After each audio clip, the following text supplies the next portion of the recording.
You are standing on site looking up at a north-facing Monocouche render wall, and you hit it with your standard mix.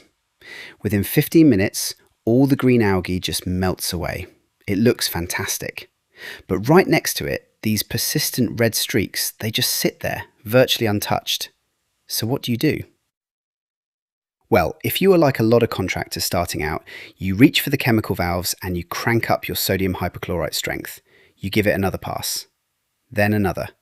And 3 passes later, those red lines are still staring right back at you. I see this mistake happening all over the country. And it comes down to a complete misunderstanding of what you are actually fighting on that render. That red staining, it is not just dirty green algae wearing a different colour. It is a specific organism called Trentepohlia. And Trentepohlia is a whole different beast because it synthesises protective carotenoid pigments, specifically beta-carotene and astaxanthin. Think of those pigments as a natural biological sunblock and protective shield that the organism creates to protect itself against UV radiation and heavy oxidative stress.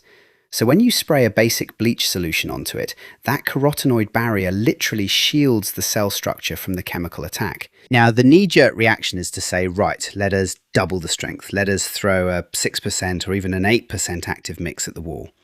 But here is the danger. When you pour high-strength sodium hypochlorite onto porous render like K Rend or Monocouche, you are not actually breaking down that biological barrier any faster. What you are doing is driving massive amounts of salt deep into the substrate. As that water dries out, you end up with severe salt blooming, efflorescence, and you can even degrade the delicate binder holding the render together.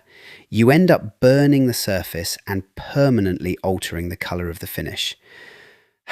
I learnt this lesson the hard way early in my career on a domestic property up in Cheshire. I had a job with stubborn red algae on a pale render elevation, and I kept bumping up my batch strength in the tank because I was getting frustrated. I wanted that instant result. Well, the algae eventually faded, but the higher concentration ran down and severely damaged the powder-coated trim and window seals below. It cost me time, it cost me money, and it completely destroyed my margin on that site. It proved to me once and for all that raw chemical strength never beats proper dwell time and penetration. So how do you actually breach that carotenoid shield without destroying the wall? It comes down to surface tension.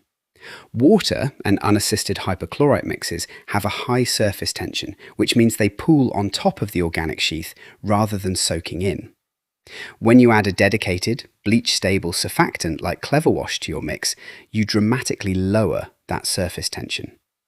The surfactant allows the active chemical to wet out the surface evenly, cling to the vertical render, and actually penetrate through that protective astaxanthin layer.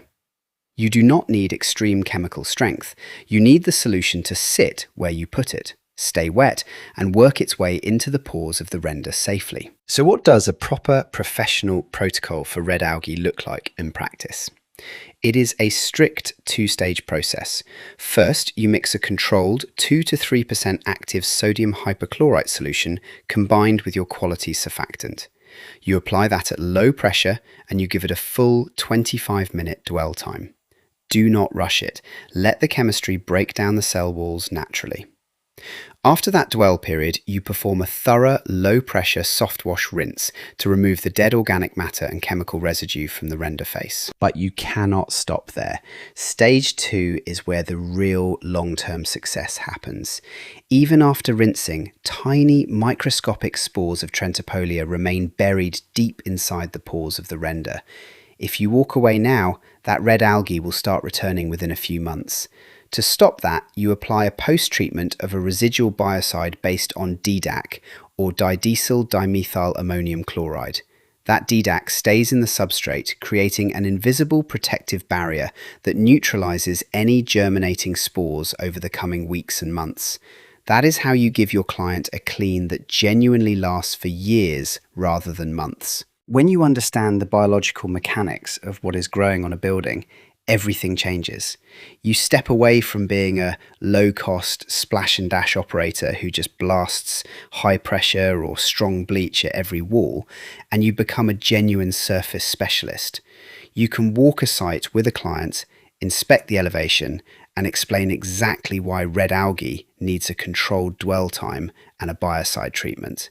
You protect their wall, you protect their manufacturer warranty, and you build immediate credibility. This is precisely why we put so much emphasis on structured education in our industry. Through our CPD certified softwash training at softwashing.uk, we walk contractors through the exact chemistry, surface identification, COSH requirements, and safe working practices needed to run a professional business. Earning your approved Softwash applicator status and joining the National Association of Softwash Community is not just about getting a certificate on your wall. It is about having the confidence and backing to handle complex jobs safely, efficiently, and legally. And from a business perspective, taking the time to educate your client during that initial survey is your single best sales tool.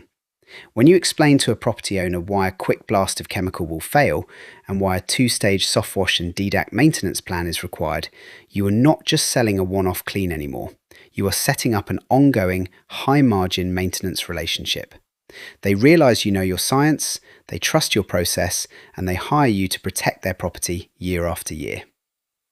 Master the chemistry, control your dwell times, and treat every wall with the respect it deserves. All right, get out there, stay safe, and I will catch you on the next one.